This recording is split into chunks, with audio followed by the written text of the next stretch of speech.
Dameni devatana sumurung siat saluhun naroha, ima mangaramuti ate-ate dohot pikiran muda, di bagasan Kristus Yesus Tuhan Tei. Amin. Shalom. Urian itu kata, katangi koma, katani itu kata, nagali ucapan, jamita di minggu Sabtu 2 Trinitatis. Nilai sian buku pesalmen minggu 170 sekian, membuka sian ayat sada kolhastu ayat ono. Ucapan hamba datang surat isi sokono madilok. Ali Jehovah disulikit jalan di tengah hodo au. Saya di boto hodo manang nahudul manang najongjong au. Garis yang nadau dia tusi bodoh pikiranku. Manang mendalan-dalan, manang mudo mau disegi bodoh au. Jalan tangkas tu di bodoh ho akan laku sulingan. Aida kadang anggosana di atas dilaku. Tomodo ane jaluba di bodoh bodoh sulinai. Tole siap tuli, tole siap julu di haliani bodoh au. Jalan di lingkup tangan bodoh au. Tung masuru kudo parbinoto warsi somoni diau mati kudo dan hadondongan au itu yang kau sahatta kurian itu hatta jemaat yang dikasihi Tuhan kita Yesus Kristus. Saya akan memulai khotbah ini dengan perkataan tiada hidup tanpa pergumulan, tiada hidup tanpa pergumulan. Bisa saja kita terketuk dengan perkataan ini, bahwasanya selama kita hidup dan bisa jadi hari ini dan selanjutnya kita tidak terlepas dari yang namanya pergumulan. Mulu di hata-hata pasiran budon, manang paruh kilon. Tapi kenyataan mengatakan bahwasanya hidup dan juga pergumulan adalah sebuah kontradiksi. Itu sebabnya selama kita hidup, kita berupaya untuk jauh dari pergumulan. Selama kita hidup, kita meminta kepada Tuhan, jauhkan saya dari pergumulan. Kita merasa bahwa hidup kita tidak berarti ketika kita menghadapi pergumulan yang begitu hebat. Kita bisa setuju dengan perkataan tiada hidup tanpa pergumulan. Tapi ketika dalam hati pertanyaan itu, kita akan menjawab bahwasanya pergumulan dan hidup itu berlawanan dengan apa yang saya inginkan. Itu sebuah kontradiksi. Namun kita mau melihat perjalanan kekristenan sebagai seorang pengikut Kristus, bahwasanya pergumulan parukilon pasirang tuton dan boi maluai sian hambuluan. Pergumulan tidak akan pernah terpisah daripada kehidupan. Ada yang mengatakan pergumulan dan hidup itu seperti dua sisi mata uang. Tapi saya mengatakan bukan demikian. Pengajaran Tuhan Yesus lebih dalam lagi tentang itu. Hidup dan pergumulan justru saling mengisi.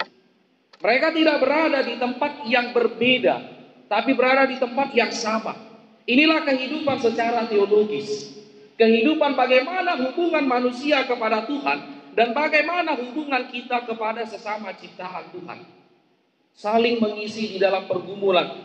Saya hidup, saya bersama dengan pergumulan. Ketika saya mati, tidak ada lagi pergumulan. Jadi bukan seperti perlawanan, bukan seperti dua sisi mata uang, tapi saling melengkapi, saling mengisi. Dan kita mau lihat bagaimana pemahaman secara sederhana jika dikatakan ini saling mengisi. Hubungan kita manusia kepada Tuhan ditentukan bagaimana kita menaruh kepentingan kita di bawah kepentingan Tuhan. Ini pergumulan. Ini pergumulan bagi kita. Bagaimana kita menaruh kepentingan kita di bawah kepentingan bersama. Ini pergumulan. Macai maul. Ulu dang tarja loroha namasa di nguluta. Ulu dang tarja loroha mulu adong mapain sada pergumulan disukum ba. Odop si pilitota. HP Allah holani mana marsuara nasi songoni, dongan nana asing nasianai, madokon asing siya ni mana, di bagasa rohana dak setuju. Tung pedokon ni mana, si panulupi maau. Tapi di bagasa rohana saya tidak terima. Saya tidak terima dengan keputusan itu. Padahal keputusan itu adalah sebuah keputusan bersama. Ubah ini idaut nama manginan. Bagaimana orientasi kita sebagai pengikut Kristus? Nunga di pasahat Raja David panitangion namar kita buku Psalmen 120 siaun. Dibuhai no turpukon markite hata namadok aleja huba disulikit jala ditada podo au. Tuhan menyelidiki dan mengenal aku, Nimna Raja David. Perkataan Raja Daud. Sedikit kita mengingat kilas balik bagaimana perjalanan kehidupan Daud dari seorang gembala yang bertubuh kecil, tidak seperti seorang raja, namun di balik itu semua Tuhan memilih dia menjadi seorang raja. Bahkan Tuhan perkenankan dia menang melawan Goliat yang tubuhnya, badannya jauh lebih besar dari si Daud. Apakah cukup hanya itu? Apakah kita hanya melihat bagaimana Daud ini hidup dengan kemakmuran, hidup dengan penyertaan Tuhan? Tidak tertutup kemungkinan kita tahu Daud juga jatuh ke dalam dosa. Apa dosa yang diperbuat Daud? Dia merekayasa sebuah skenario pembunuhan. Dia merekayasa sebuah skenario pembunuhan dengan tujuan mengambil istri dari Uria. Mengambil istri dari Uria yaitu Betseba. Dibain mak skenario marpora mak dibain mak dijunuh si Uria. Asa mati mana di parporangan. Siapa yang tahu bahwa itu niat jahat si Daud? Tidak ada yang tahu. Sampai Tuhan sendiri berbicara melalui Nabi Nathan dan menegur Daud bahwasanya kau sudah berbuat jahat, kau merekayasa yang tidak baik, ujungnya diuhum maiwana. Apa hukuman kepada Raja Daud? Anak yang dikandung dari Betseba, yang dilahirkan oleh Betseba mati.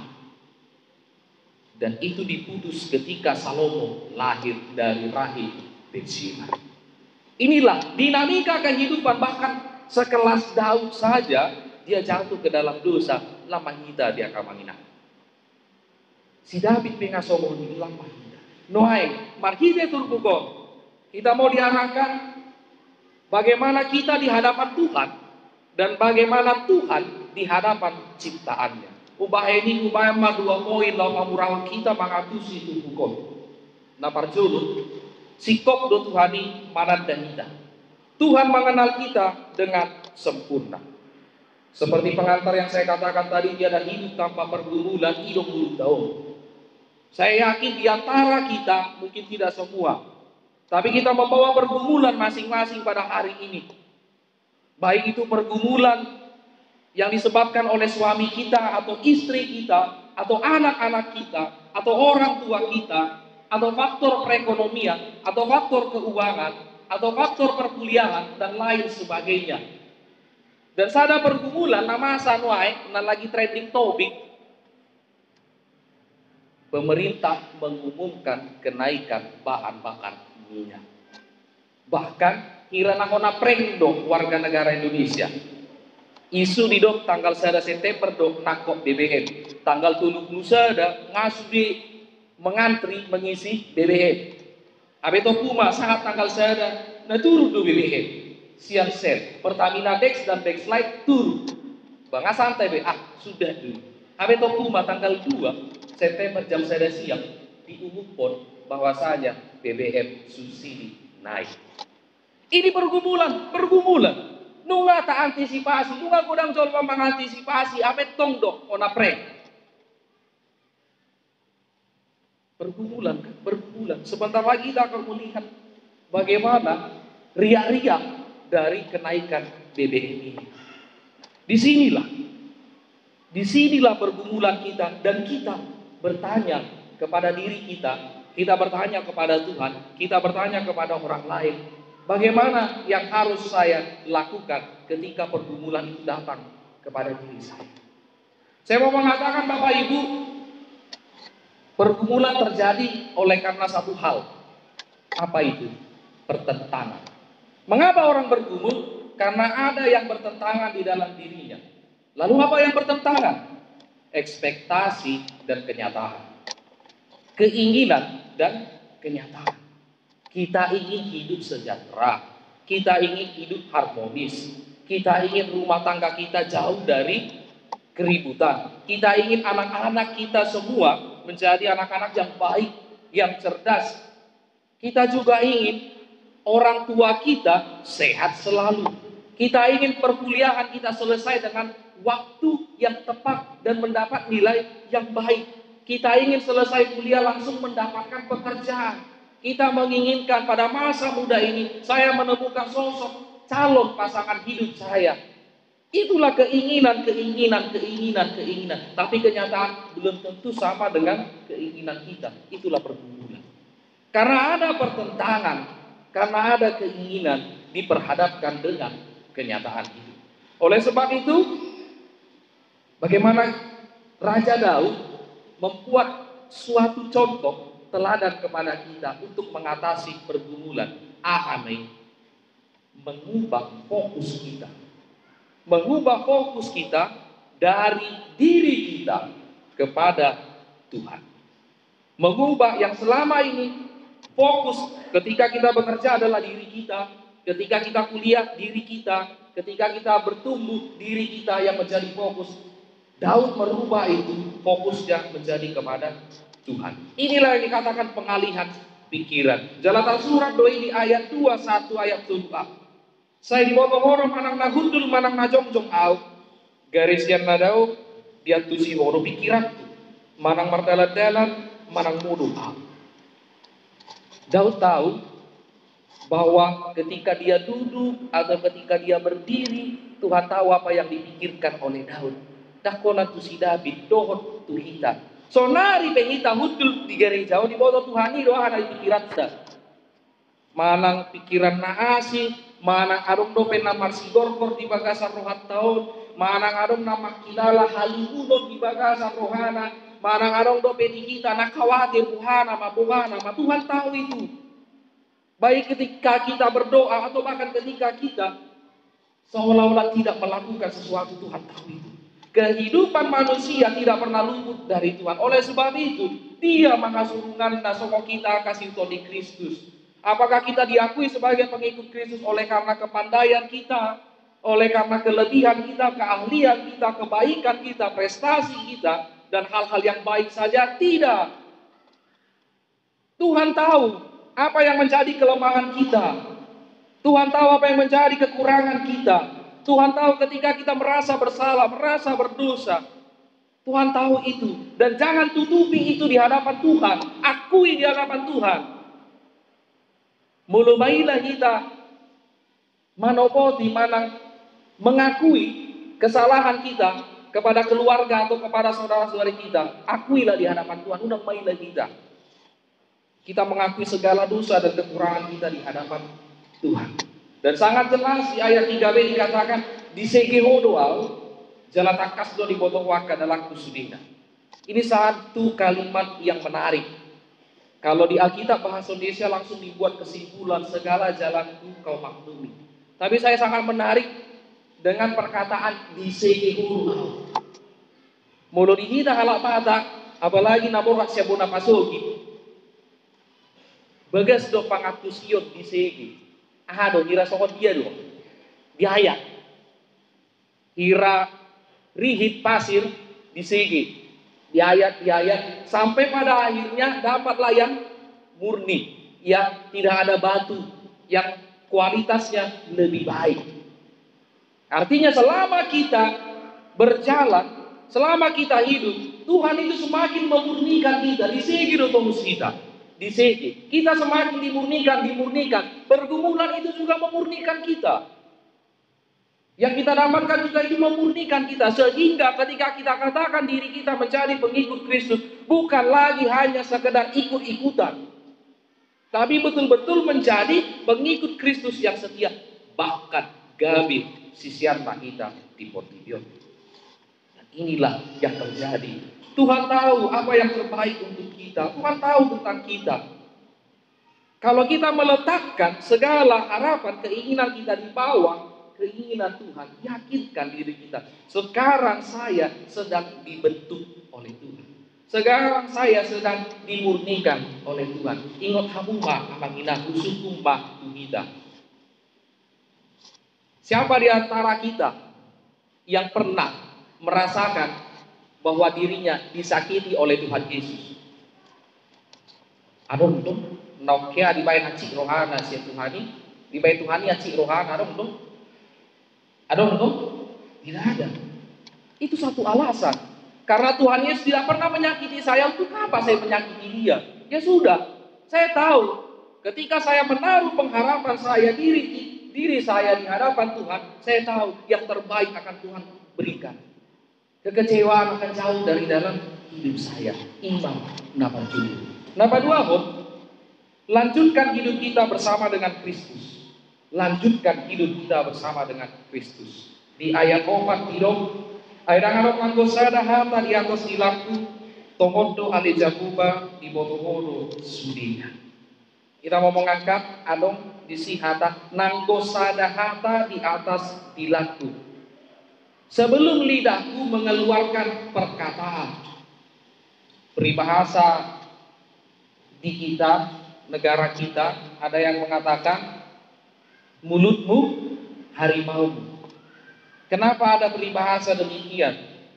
Karena di dalam perkataan manusia ini bisa memberkati dan juga mengutuki.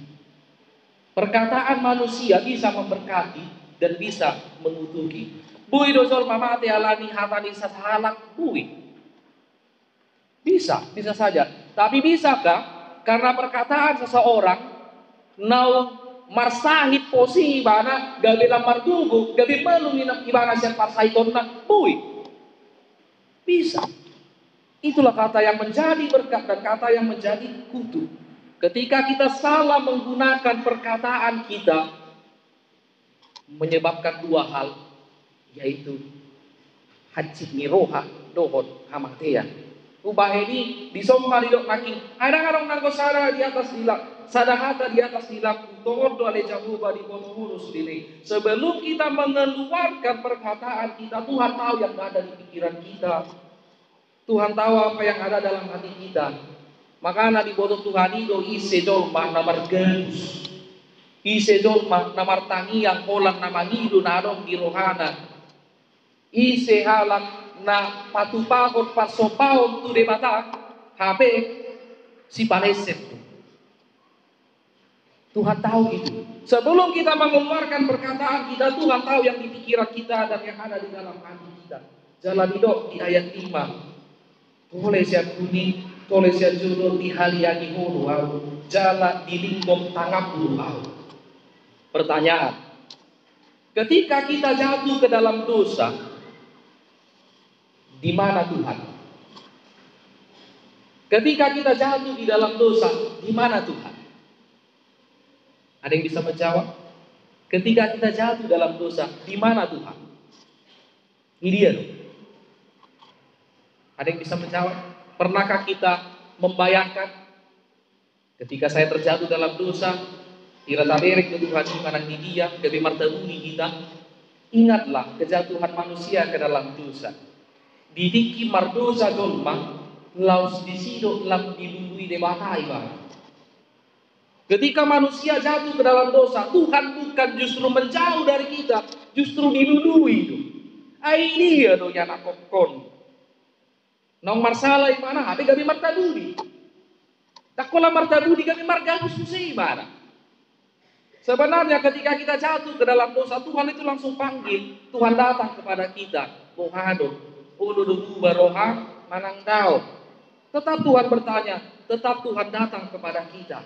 Oleh sebab itu, kita mau melihat kasih setia Tuhan yang sangat besar di lingkup tanganmu doa. Kita bayangkan bahwasanya tangan Tuhan tetap menyertai kita. Meskipun kita penuh dengan dosa, meskipun kita penuh dengan penderitaan, meskipun kita merasakan sukacita, Tuhan tidak pernah melepas tangannya untuk kita. Tuhan tidak menjauh dari kita. Jalan amang hidup amang hilang.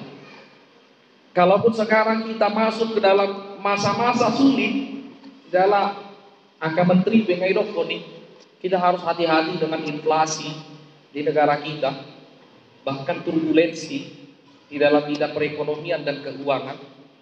Bui do goyang kita di sini, bui. Tapi yakinkan diri kita, apapun yang akan kita hadapi, meskipun itu akan berpengaruh kepada perekonomian kita, kepada pekerjaan kita, kepada perkuliahan atau sekolah kita, atau bahkan kepada gereja kita, yakinkan diri kita bahwasanya songon nadilok di ayat onomi tung masurukudo partinotoan si songon dia mati kubudo dan adong tomahan.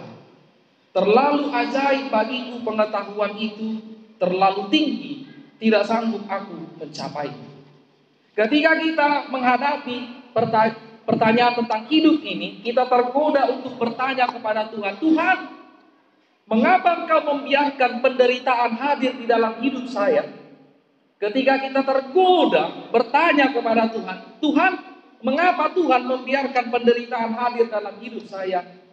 Saudara-saudari, saya ingatkan, alihkan pandangan kita kepada salib dan bertanyalah kepada Tuhan Yesus, Tuhan, mengapa Engkau membiarkan dirimu menderita di kayu salib? Mengapa Engkau membiarkan dirimu menderita di kayu salib? Ketika kita tergoda bertanya kepada Tuhan, Tuhan, mengapa Engkau membiarkan penderitaan hadir dalam hidup saya? Alihkan pandangan kita kepada salib dan tanyalah kepada Tuhan, Tuhan, mengapa Engkau membiarkan dirimu menderita di kayu salib? Inilah yang akan menjadi perenungan bagi kita. Pandang salib keselamatan itu. Disitulah Tuhan akan memberikan pengetahuan bahwasanya kuasa Tuhan di dalam penderitaan sekalipun, di dalam pergumulan sekalipun, Tuhan tidak akan pernah meninggalkan kita. Tuhan akan tetap memberkati dan menyertai sepanjang hidup kita ketika kita menaruh setiap harapan dan hidup kita di bawah kuasa Tuhan. Margogo mahita mahidang ina magulapot. Amin. Martahian mahita.